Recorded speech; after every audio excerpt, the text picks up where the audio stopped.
Presidente, direito de resposta que eu fui citado aqui, inclusive pedindo a minha prisão. Então, eu não vou citar nomes, porque eu tenho respeito.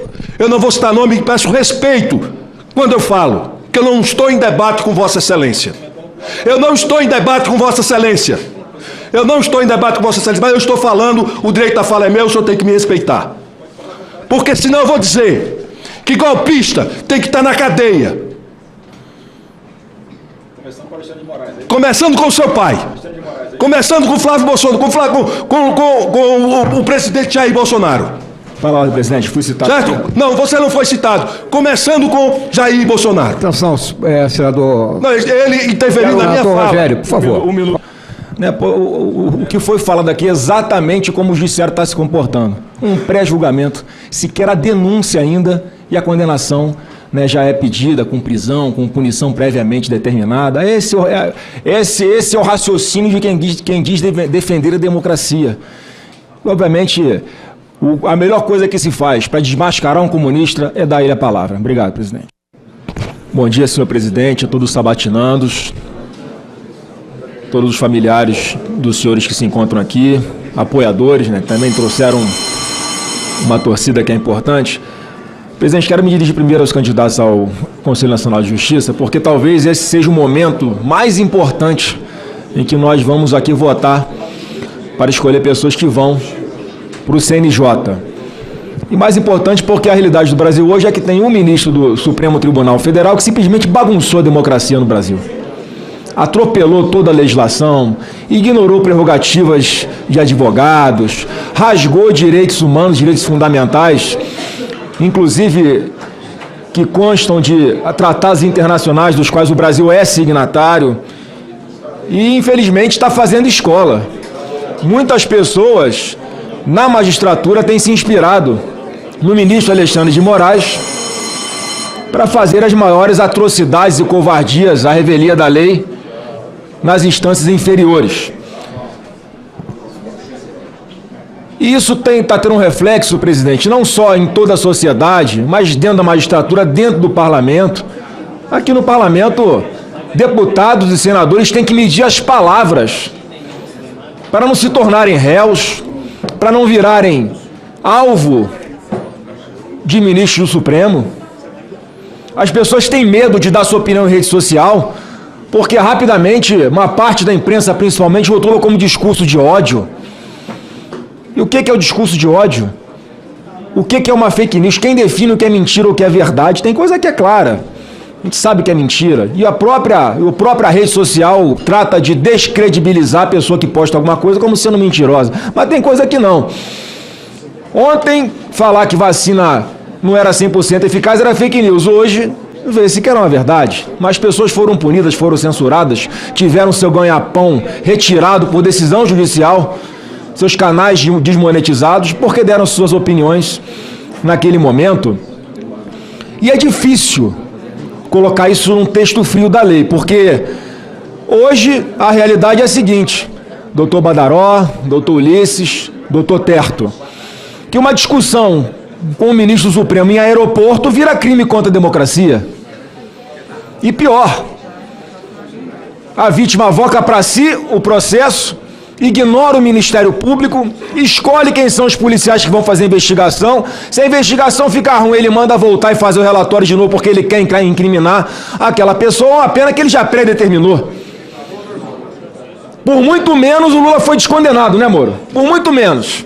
Acusando o magistrado de combinar supostamente alguma coisa com o promotor de justiça. E, infelizmente, alguns magistrados vão fazendo escola. E no próprio CNJ, enquanto ele exercia o seu poder de influência, já houve um magistrado, senador Moro, que enquanto representante de uma associação de magistrados, ao defender mais segurança e transparência nas urnas eletrônicas, ele foi simplesmente aposentado, foi excluído da magistratura. Decisão do CNJ. Por isso eu falo da importância, pelo menos nesse momento, dos três que estão aqui se candidatando. Porque isso tem que ter um fim. E eu sei que ministro do Supremo não pode sentar no banco dos réus no CNJ. Salvo engano, por decisão do próprio Supremo. Salvo engano, por decisão do próprio Supremo. Mas os seus juízes auxiliares, por exemplo, podem. Ou não sabem o que estão fazendo, cumprindo ordens ilegais, atentando contra a lei orgânica da magistratura. E eu queria ser breve e deixar 2 perguntas para cada um dos 3 candidatos aqui ao CNJ. A primeira, e são bem simples, tá? Se quiser responder é só sim ou não, podem ficar à vontade.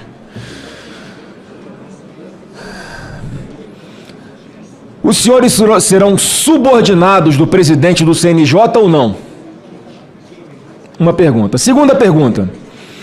Por serem juristas, se comprometem em coibir juízes que não respeitem as prerrogativas dos advogados, mesmo que, porventura, eles sejam juízes auxiliares de ministros do STF? Muito simples as perguntas, porque, como foi dito aqui anteriormente, é tão absurdo que eu chegou lá em casa ontem, presidente Davi, um livro que eu estou muito curioso e ansioso para fazer a leitura, que é de uma defensora pública aqui do Distrito Federal chamada Bianca Rosieri. E o título do livro é 8 de janeiro e o direito penal do inimigo. Porque ela, enquanto defensora, participando de todo o desenrolar dos atos aqui do 8 de janeiro, assistiu a muitas barbaridades, atrocidades, direitos humanos, direitos fundamentais sendo rasgados. E no seu livro ela relata como testemunha de fato e ocular do que aconteceu com relação àquelas pessoas, né, que foram aí por cometerem em grande parte atos de depredação de patrimônio público, estão respondendo por atentado contra a democracia. Né, senador Magno Malta? Como se aquela senhorinha, com Bíblia na mão, fosse ser ali a escolhida para ser a ditadora do Brasil. Ia sentar aqui na cadeira do presidente Davi Alcolumbre, ia dar ordem para todos os senadores, todo mundo ia obedecer. Ia sentar, a irmã Hilda, ia sentar na cadeira de presidente da República, ia dar ordem, todo mundo ia obedecer. Né, tinha um plano aqui para matar autoridades e a consequência do plano ia ser montar uma comissão de negociação formada por 5 integrantes. Eles próprios que iam negociar com os poderes, que ia fazer o quê? É tanta atrocidade, é tanto absurdo, que infelizmente o Senado também não está fazendo a sua parte, mas o CNJ tem um papel importante, pelo menos nas instâncias inferiores, dar um freio nessa atrocidade que vem acontecendo e tentar resgatar a nossa democracia, que é o que nós sempre pesamos e defendemos. Então são essas 2 perguntas para os 2, e eu queria só fazer também uma pergunta muito simples ao doutor IAG, sem comentários da minha parte, né, como impedir a censura da opinião no uso da inteligência artificial, para que não haja o controle ideológico de conteúdo que não é crime, apenas incomoda o governante de ocasião. Obrigado, presidente. Senador Flávio Bolsonaro, especificamente, a sua pergunta, e respondendo muito diretamente, né, como, então, se regular sem recair, eventualmente, em censura? Me parece que o senador Eduardo Gomes, aqui, no trabalho importante e hercúleo que ele teve de compor diferentes visões e formar um consenso, conseguiu atingir um equilíbrio interessante, né? Há nesse PL princípios que a regulação, qualquer que seja essa regulação, para qualquer tipo de inteligência artificial, deve obedecer. E nesse rol de princípios está ali consagrada a liberdade de expressão. Eu entendo que não houve também ontem que na versão que foi aprovada no plenário dessa casa, se decidiu, inclusive, não ter no PL de inteligência artificial, no 2338, nenhum dispositivo específico direcionado à moderação de conteúdo e redes sociais. Pelo contrário, há um dispositivo que remete à legislação específica para isso, ou seja, para ser discutida em outro momento. Então, me parece que da maneira que o projeto de lei de inteligência artificial foi desenhado, e aqui com um esforço de composição e formação de consenso pelo senador Eduardo Gomes, há um arranjo ali que me parece ser garantidor de direitos, dentre esses direitos, o direito de liberdade de expressão. Um outro mecanismo que me parece importante, desenhado aí, ou negociado pelo senador Eduardo Gomes, e que garante um equilíbrio, senador Magno Malta, que eu acho que é um ponto que o senhor, que Vossa Excelência levantou e que eu acho que é relevante da gente falar, é o CIA, né, o Sistema Nacional de Regulação e Governança de Inteligência Artificial.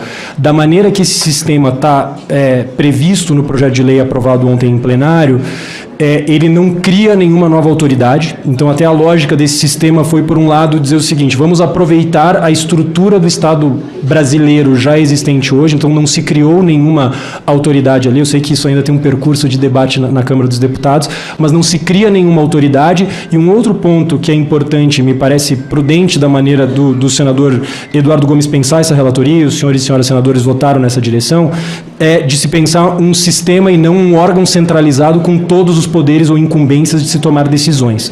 Então, a lógica desse sistema é respeitar particularidades setoriais. Então, quem vai ser responsável por regular a aplicação de inteligência artificial no setor de aviação civil é quem tem a competência técnica para fazê-lo. Não faria sentido se criar uma autoridade única, pelo que eu entendi da lógica do projeto, que tenha competência ampla para regular todos os setores. Quem tem competência para regular a aplicação de inteligência artificial na área da saúde serão os órgãos reguladores que têm compreensão técnica para atuar nessa área. O papel, aí eu posso falar especificamente da autoridade para a qual estou sendo sabatinado, a ANPD, Autoridade Nacional de Proteção de Dados, tem um papel relevante aí na medida em que dados pessoais são com muita frequência o insumo para qualquer inteligência artificial, né? Não necessariamente, mas com muita frequência servem para isso.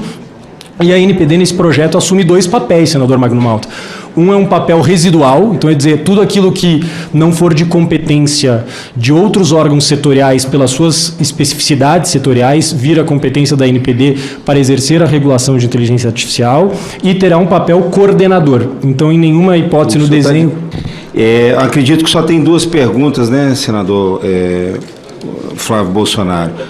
Não, eu tenho aqui, obrigado.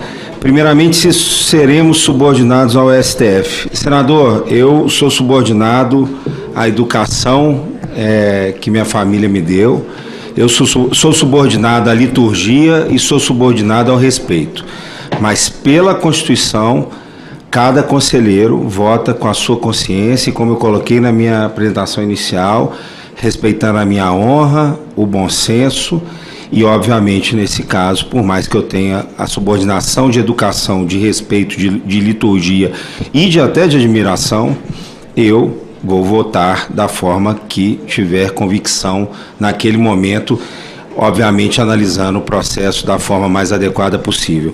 Com relação à sua pergunta, ilustre senador, com relação a punir juízes que tenham cometido algum abuso ou contrariado a LOMAN, farei como fiz no Conselho Nacional do Ministério Público.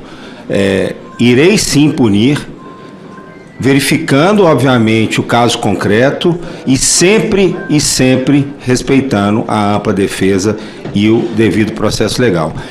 Os dois questionamentos do senador Flávio Bolsonaro, respondo com muita tranquilidade, senador.